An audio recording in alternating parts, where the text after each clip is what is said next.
আসসালামু আলাইকুম। রান্না শুরু করলাম। আপনারা সবাই ভালো আছেন? মাছের মাথা দিয়া মাছকালাই ডাল দিয়ে রান্না করুন। এই যে কলমি শাক ভাজি করছি। এই যে মুসুরি ডাইলের বড়া বানাবো, মাছকালাই ভাজি করবো।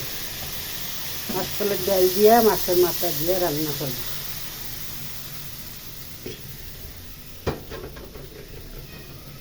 এই যে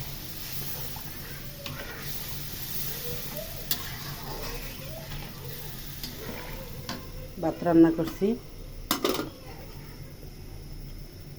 দুই নানা নাতি খাবো। এই যে মাছকালের ডালের মাথা দিয়া মাছকালের ডাল দিয়া মাছের মাথা দিয়ে রান্না করলাম। দেখেন ডাইলের কালারটা কেমন হয়েছে।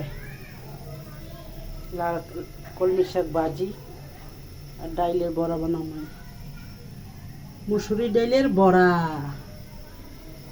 সবাই ভালো থাকবেন, সবার জন্য সবাই দোয়া করবেন। আসসালামু আলাইকুম। রেখে দিলাম, ভালো থাকবেন।